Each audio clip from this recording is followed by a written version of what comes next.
അതെ, ഇങ്ങ ഇറങ്ങുമ്പോ ഇങ്ങ നിന്നാൽ എവിടെ വേണേലോട്ടുള്ള വണ്ടിയും കിട്ടും. പ്ലീസ് ദയവ് ചെയ്ത് ഇറങ്ങുക മാഡം. ഇതുവരെ ഒരു ചീത്തപ്പേര് പോലും കേൾപ്പിക്കാത്ത ബാച്ചിലറാണ് ഞാൻ. അതുകൊണ്ട് ഞാൻ ചൊന്നെ, പ്ലീസ്.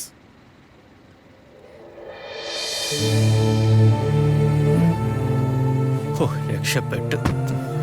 അതെ, ഈ 20 dirhams. Hello hello. അത് ശരി, അപ്പൊ കാശും ഇല്ല അല്ലേ?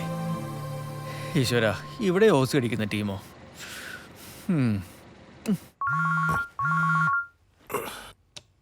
ചെക്ക് ചെയ്യാനായിരിക്കും തണ്ടി. ഹലോ. ആന്നേ, പെട്ടെന്ന് ഡോർ തുറന്ന് കാറിനകത്തേക്ക് ഒരു ഒറ്റ കേറ്റാ. തിരിഞ്ഞു നോക്കിയപ്പോഴോ ഒരു പെണ്ണ്. പെണ്ണോ? എന്നിട്ട് തമിഴില് ശീക്രം പോകുന്ന പറഞ്ഞ ഒരേ ബഹളം. ഞാൻ വണ്ടി മുന്നോട്ട് കൊടുത്തു. മോനെ ജീവ, ഇക്കവിടെ ഒറ്റക്കാടാ. നീ അവളെ കൂട്ടി ശീക്രം കിടുവാടാ. അയ്യടാ,